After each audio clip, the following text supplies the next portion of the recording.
screen is covered with windows and various bits of technology. And there we go. You should have the stream now. Trondarna Ausdal. I can imagine Trondarna, you might be in Norway. So anyway, the round has already started. Let me just repeat where we're at. This is the Biel Chess Festival 2016, and there are 3 challenge matches taking place. Today, we're having rapid play matches, and this is game number 2, 15 minutes per player, and they get 5 seconds increment each time they make a move. Now, in the first game, Vachier-Lagrave defeated Peter Svidler. Beautiful Najdorf.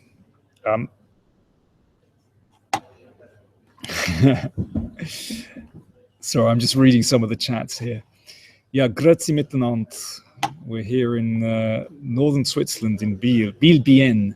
Of course, Biel as a city is completely bilingual. It's on the linguistic border, so it's completely bilingual here, Swiss German and French spoken. But it's English for me today. So let's take a look at... Sorry, I'm just still adjusting all the windows. It's a bit of a nightmare here to try and fit everything in. Just 1 second. We've got a bit of time. So let's take a look at second game between Maxime Vachier-Lagrave and... The chat's gone again. That's good. Let me try and retrieve it. Maxime Vachier-Lagrave and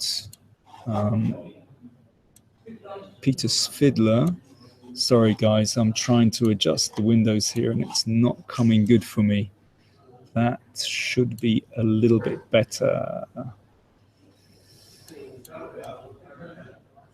Still trying to sort everything out. The action is coming thick and fast here, and it caught us on the hop a little bit. Okay, now we should be fine. So, Maxime with the white pieces. Maxime, of course, in fantastic form, rated number 2 in the world on the live list, just coming to Biel off a superb victory in the Dortmund tournament, the Dortmunder Schachtagen, wie man auf Deutsch sagt. And playing with the white pieces today, he flattened Svidler in their first game today, and it's a Kahn. Well, this Kahn variation of the Sicilian, so it's not a Najdorf, it's the Kahn variation. Black plays with e6 and a6, and this is a very flexible opening. Sometimes black leaves the pawn on d7, sometimes goes to d6, sometimes even plays to d5.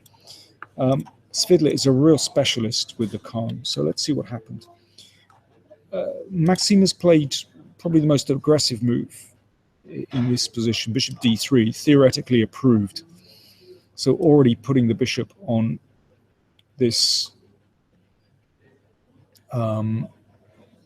excellent diagonal and supporting the e-pawn. Bishop c5. Now this highlights the drawback, you could say, if there is a drawback with playing the bishop to d3, that this knight is undefended. So knight b3, and then the bishop goes back to e7. Why on earth has black done this? Why knock the knight back to b3? Why spend a whole tempo doing this? Well, the point is that the knight on b3 isn't so actively placed as on d4. So, yeah, white's attack isn't going to be so dangerous. By the way, if that pawn advances, then the knight will come to d5. So knight d2, d6, g4. Well, very aggressive from Maxime. We've got loads more moves, so let me catch up. It's all happening. After g4, well, Svidler tackles this straight away with h5. Very interesting. This was taken. I would guess if g5, now this is a double-edged move, but you might be able to play knight g4 in this position, hitting the bishop. Yeah, it looks like the move, so you can actually take one of these bishops. G takes h5, therefore. Knight takes. So this breaks up white's structure on the king side, but I imagine Maxime will be hoping to castle queenside here. So let's see, queen e2, yeah, clearly. g5, bishop g5 rather.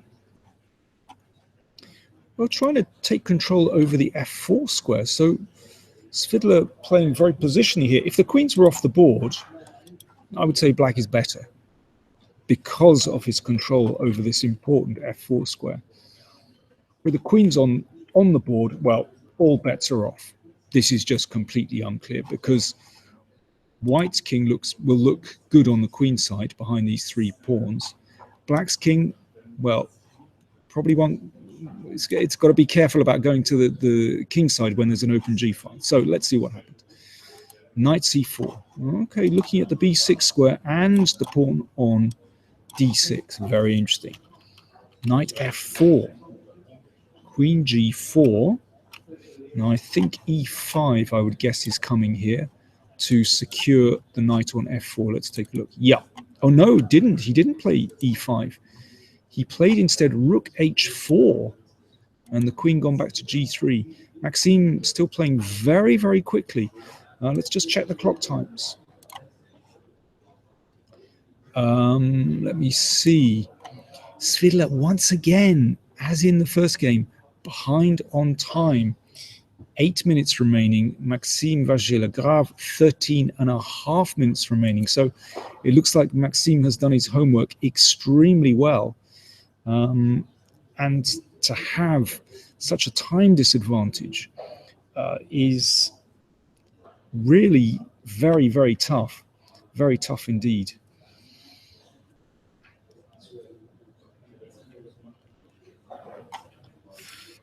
Well, we've got Paul Smith says, not sure about rook h4.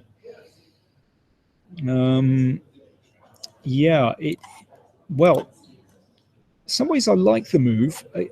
Positionally, again, very good. I've just been pointed out my tactical fallibility. Chris Desmarais says, if instead of, let's just go back a couple of moves. If e5, then knight takes d6. Yes, well spotted, well spotted. And indeed, one could even play queen takes bishop in this position to win a pawn. Knight takes d6 is probably even better. Yeah, well spotted. Yeah. Han Butas says, is the green bar on the right the computer valuation? And Shaolin Guru says, no, it's audio. Indeed, it is audio. It's just the audio. There's no computer evaluation. So rook h4, you'll have to rely on my very poor human evaluation. But after all, there are humans playing this game. So in some ways, maybe it's more accurate to rely on a human evaluation. And my human evaluation tells me that this is a much more difficult position for black to play than white.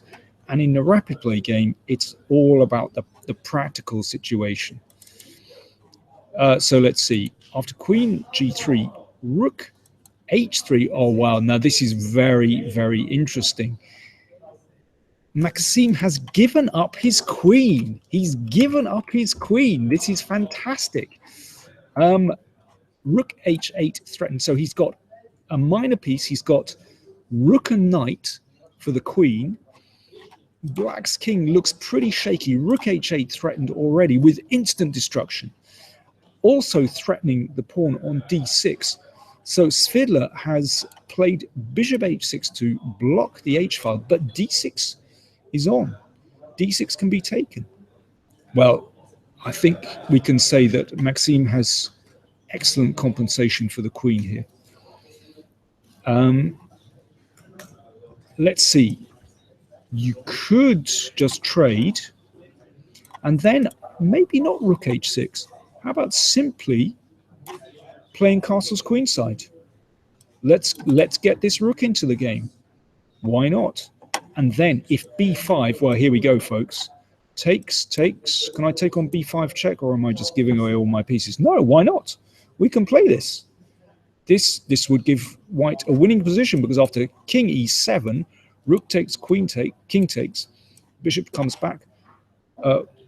White is going to be 3 pawns up in this position. So maybe if white wants to play this very slowly, I haven't even looked at the straight knight takes d6 yet, but if white wants to play slowly, just castle queenside, hit the pawn on d6.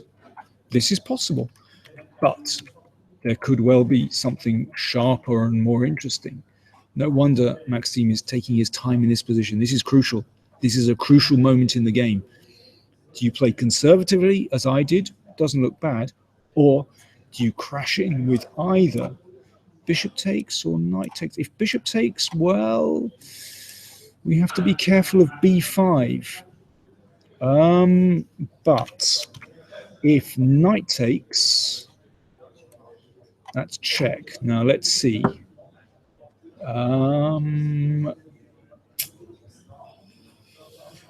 King e7. Let's try king e7.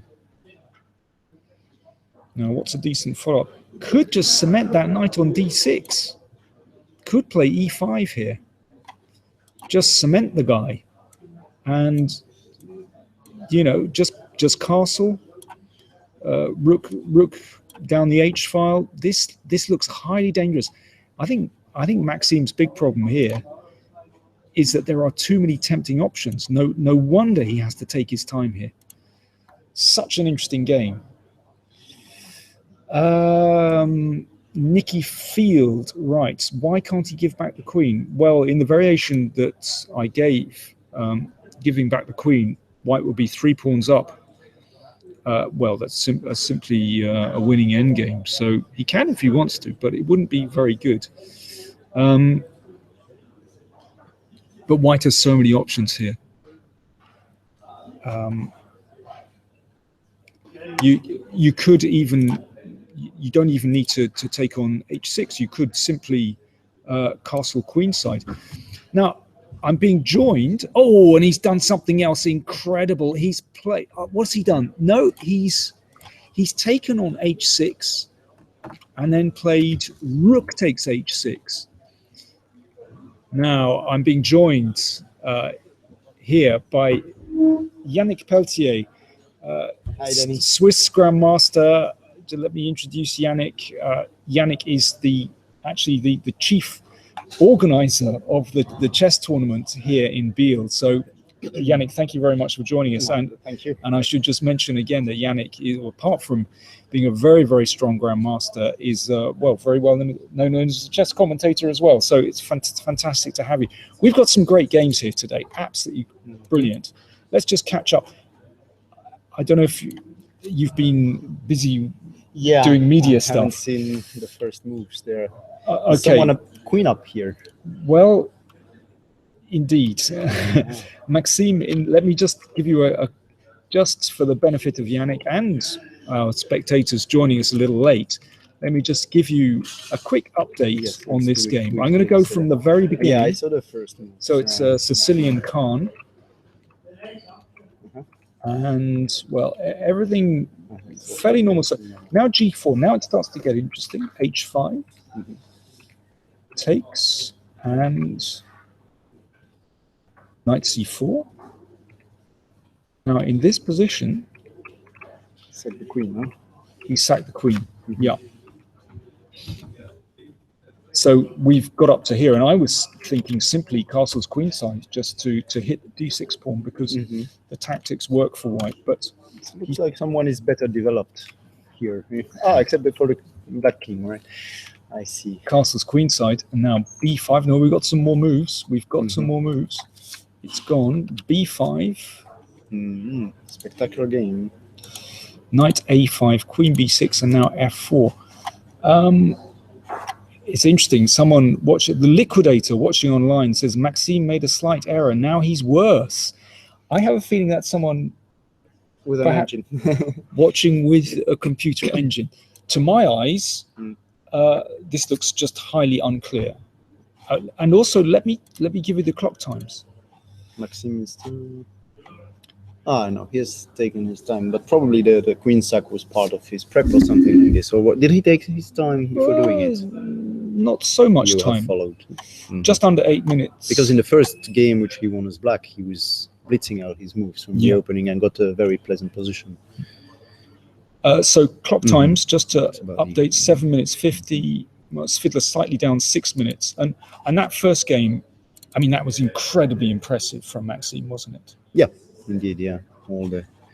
First he got a pleasant position, but then all the tactics and I quickly played through the game, and I saw some knights jumping everywhere and pieces on freeze everywhere, and it looks sound. In the end, they got same number of pawns, but black was coming in, with the rook and everything, and it was just domination. Well, it looked to me like a classic Najdorf. This is the reason that I always love playing the Najdorf, because it's, these counterattacks, suddenly bam, a rook on c2. Anyway, we should concentrate on this game.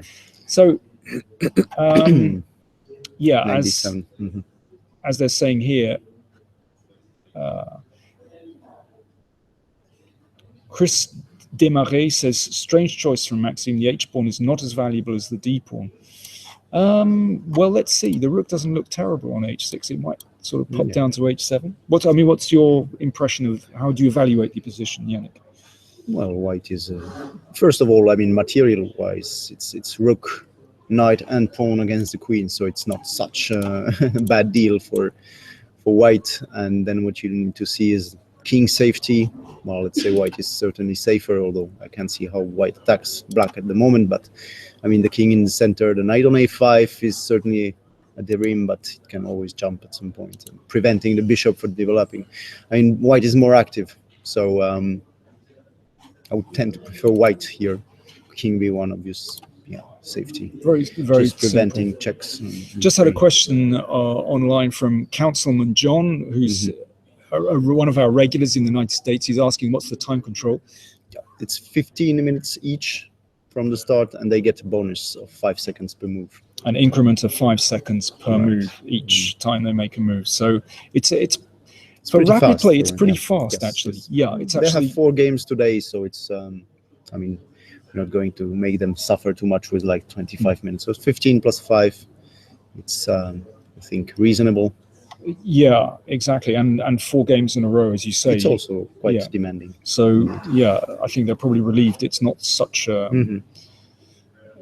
But the shorter the time control, the more favored Maxime is. It's known as probably one brilliant blitz player. Nakamura and Carlsen, one of the best blitz players in the world.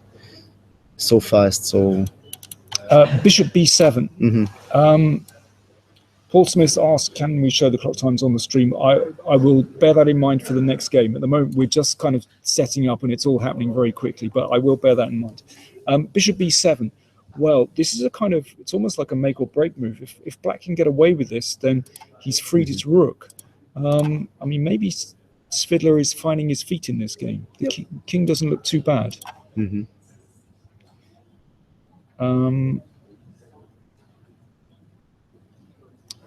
What are we going to do with white? Well, he can maybe try to play e5 or something, and then asking whether he wants to close the center. Because I think pawn takes the e5 now is a bit tricky. You take on b7 and knight e4. Sorry, bishop e4. Oh, queen takes e4, rook takes d7. Oh, Yannick, you're a master of tactics. This looks good, yeah. Fantastic, yeah. And we can go because the knight covers c1 the back rank is safe. So let's just clear that one up. It would be a nice, well, not for Svidler, but nice trick. So e5, but then of course the question is, what do you do against d5 earlier? Go back. Well, no, probably. He can also take first on b7, then play e5. But let's say we do it in this order. Although there might be bishop d5 now, so maybe it was more clever to take first. Yes, bishop d5 is a nice rock, piece, isn't it? Yeah. So perhaps take the bishop first. See, sorry. So we take take on b7, and then e5. Your move e5. But then again, I can close with d5. Yeah, and then So we'll it's try perhaps- something like rook h7, Yeah, things like this, and bishop g6 is a threat. I suppose in this case I have to G7. stay a little bit passive, but at least it guards g6 and this square. So It's true. then I can perhaps turn my attention to the queen side. b4 or a5. I don't know which I one. like white here. Yeah, knight d4, bishop e2. Knight d4. Yes, I've managed to weaken my b5 square beautifully. Well, it's that not would the be end of nice. the world if you play b4. Yeah. You mean? I like the knight on d4, and I have Yeah. the idea bishop e2, bishop h5 might be very. So okay, I very, need to be careful before. Yeah, that's okay. That's a nice maneuver. Yeah. So perhaps I need to activate my rook. Maybe queen b6. And if I do that, bishop e2. And they have played some moves. Maybe d5, e5, e5 happened. So he played something totally different. He played f5, so it's very different type of positions now. I'm not a fan of this f5, but okay. Well, Who am I to challenge? Let's see. Because he wants to open the sixth for hitting d6. Okay, Can well he make it work? That has some logic. Yeah, of course. Yeah, very concrete. So does he just want to drag this back, or does he? Well, you've got to watch out for e4. Still not so clear. Maybe he wants to run the g pawn actually. Oh, but then a rook comes to g8.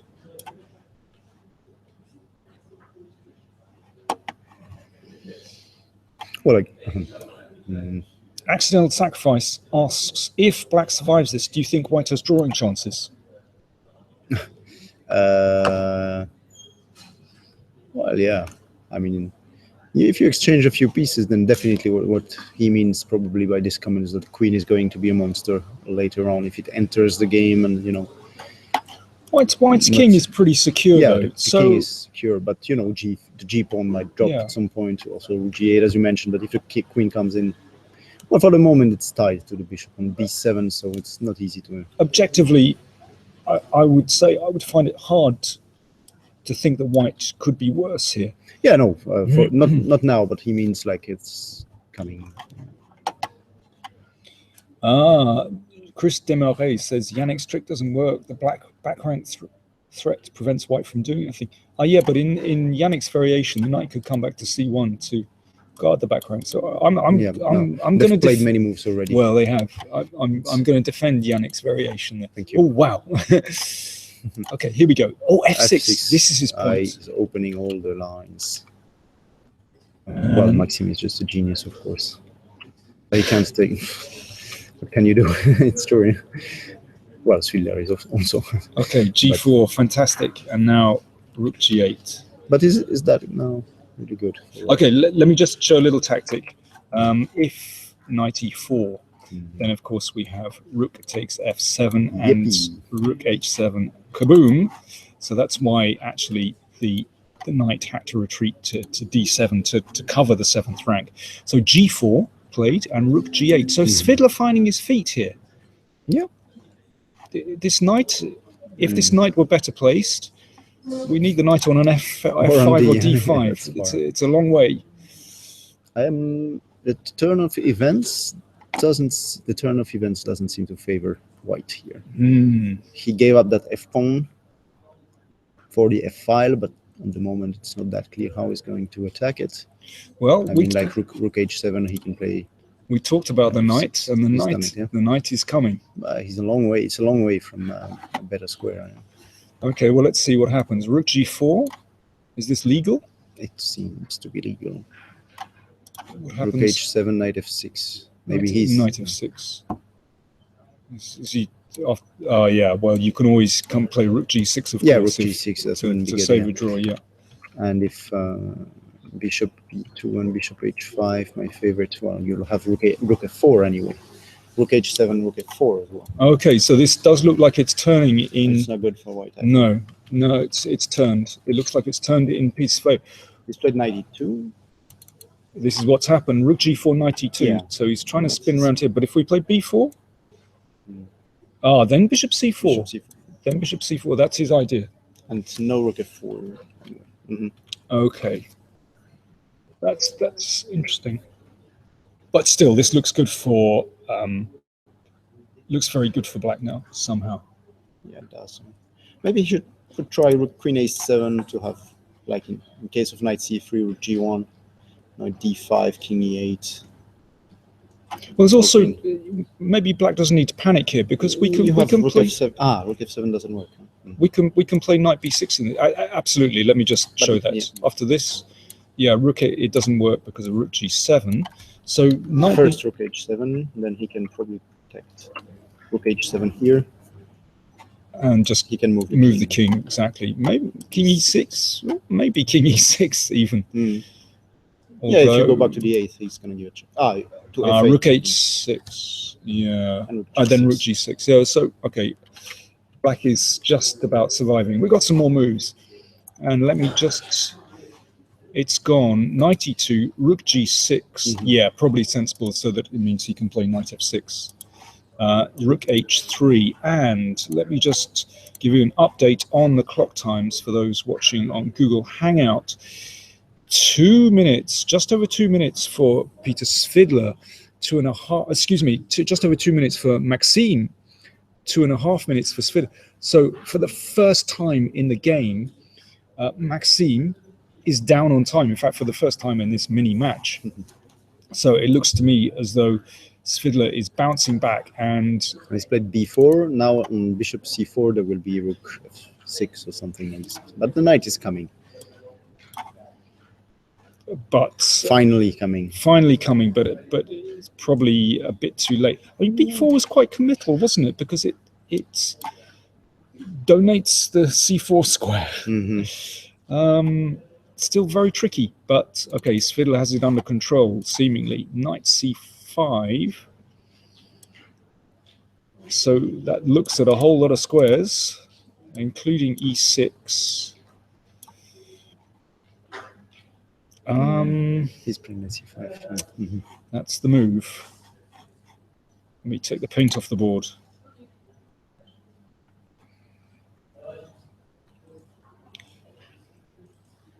Well, so 2 moves here. Either bishop c4 or knight f5 first.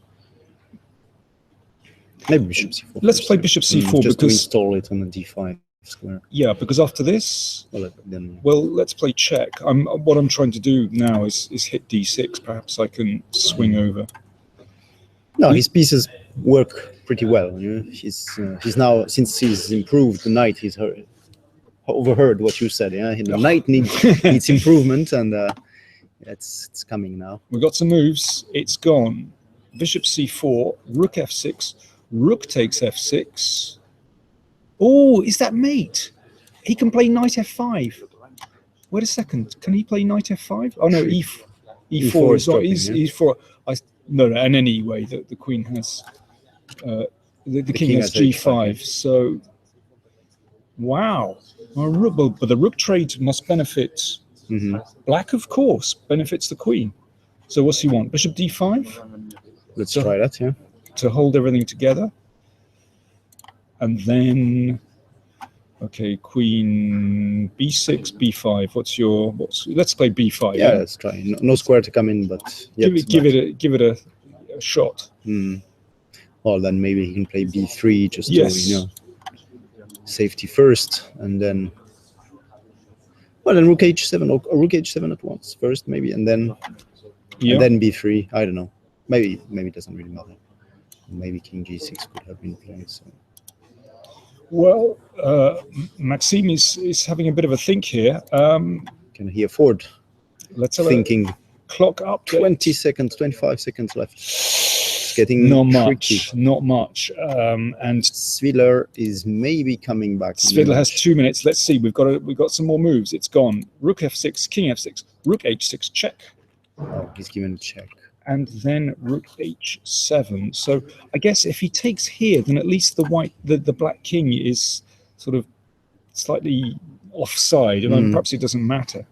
No, plus probably it's important just to get rid of a few pawns, because black is a pawn up. I mean, if we don't count the queen against rook and bishop, but he's a pawn up, and that could be important in the end.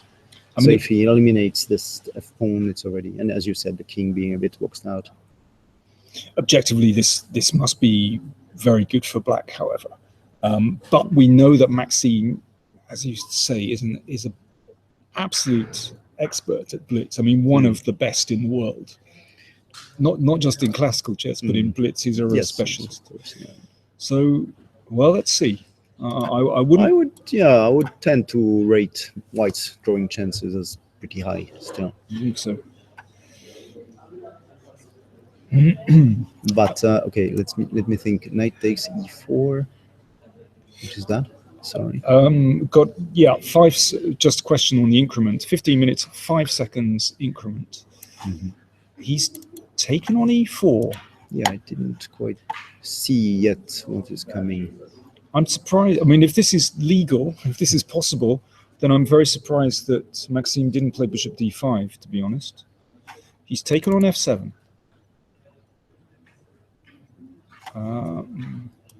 Okay. Queen c6. Queen c6, I guess seems to be. You could also, well, you can take on f7. No, it's knight e4. Knight e4. Yeah, it's check. Down, I beg your pardon. You can play knight e4 check. Yeah. Okay, so yeah, queen c6 then, I suppose.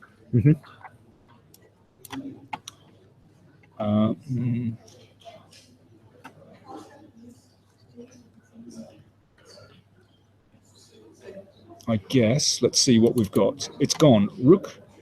It did go queen c6. Rook g7. Knight e2 check. It's not convincing. Yep. Just moving in. Yeah. Still looks as though black has this completely under control. King e3 played, bishop d3, but why not? The king is safe enough. We're getting close to a back rank accident here with the queen coming down. Well, white survives because of rook g1, but let's see. More moves. Lots more moves. Knight c4, knight c5, bishop.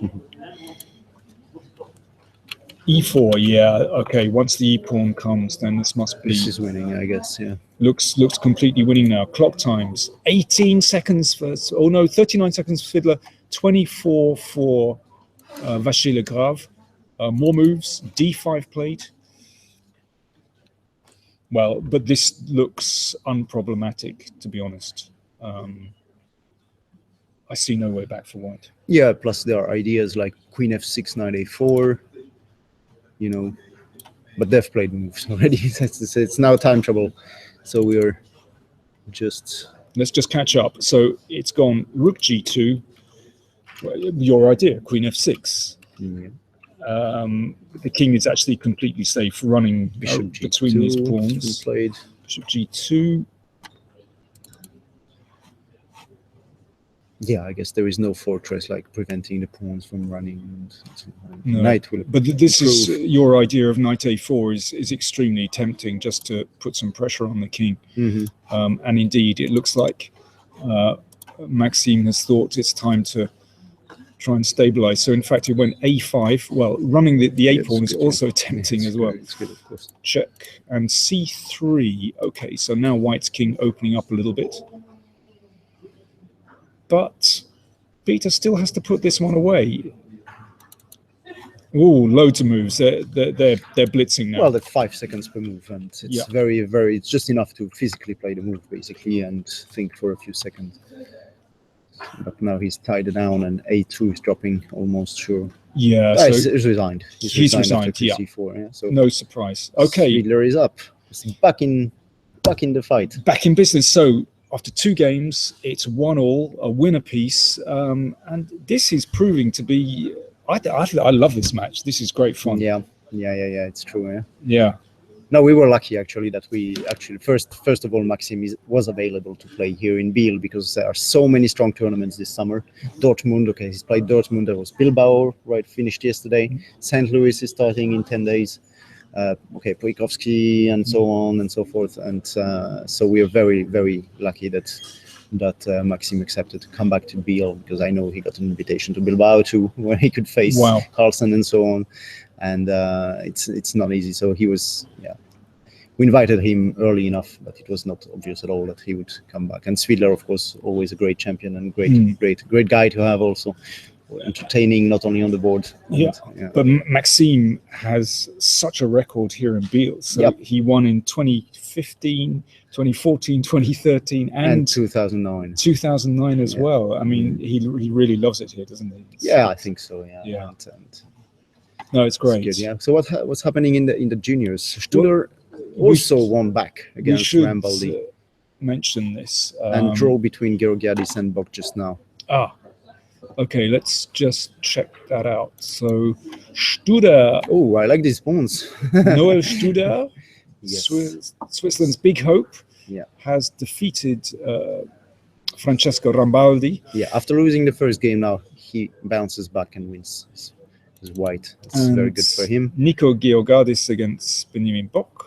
Georgiadis was winning in the first game, wasn't he? He was a piece up for a few points. Well, for 2 points, I think, in the end game, but it should be winning. And in time probably didn't manage to convert. He drew and drew again. To be honest, we haven't had time to look because these games have been. Yeah, it's very fast. It's very fast. That's why we focus on Maxime. But let me just recap this game a little bit. So I think the critical moment probably in this game came after the queen sacrifice. And I would be amazed if White isn't at least equal in this position. But somehow over these few moves, it looks as though somehow Maxime got it wrong.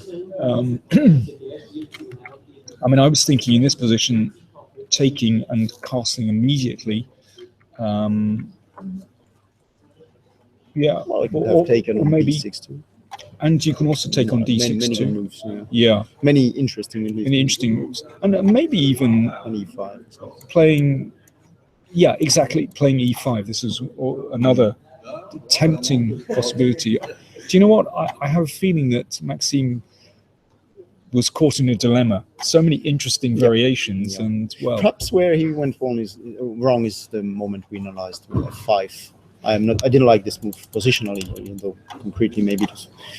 I mean, that's my first feeling, but I'm not sure e5 works as well as we tried to make it. Yes, there were lots of people pointing out online that so there must be a tactical flow. There was a problem with your variation. Let's just see that again. So, King f8. People were saying this was the problem, but why is this a problem? No. Well, the rook is protected. The rook on a8 is protected. It's protected, of course. I beg your pardon. Yeah, well, okay, just take on e5, and it's. Let's see. Still okay, not that convincing. Not as convincing. But maybe we play rook f6 here. How about rook f6? That's a good one. Obviously, if we take here, it's fine, and the back rank is covered by knight c1. Yeah, so you should this is a bit miserable to play this. And now take on e5. Yeah, I wonder if we can be even more aggressive, play a3 and knight come. Okay, black could check first on h1 and then go to h7, okay. Forcing. Good point. Okay, let's do this. So we'll play here. Although the knight will come to d3. Knight will come anyway. You might not even take on. Okay, let's take this. Well, I would just say unclear, actually. Yeah. Material-wise, it seems to be fine for white. So it's again rook and knight and pawn against the queen. But could actually be better for white. Could be, yeah. I mean, if I do this quickly. Yeah. And then, as you said, a3, knight d3, or b3, knight d3. King is safe. Knight on d3 is doing great. So I think Maxime could be a bit disappointed, but listen, we're going to take a break there. The next game, the third round, should take place at approximately 3:30, 15:30 here, 15:30 Central European time, I should say. So hopefully you'll join us. For those watching on the YouTube Hangout, I'll be closing the chat and just click on the link for the third game and you'll be able to join us then. So thanks everyone watching via various portals, and we will see you in around about 20 minutes time for game 3. Yeah. Okay. Thanks. I'll be back at some point too. Yeah. I hope so, Yannick. That'd be great. Okay. See you soon, guys. See you soon.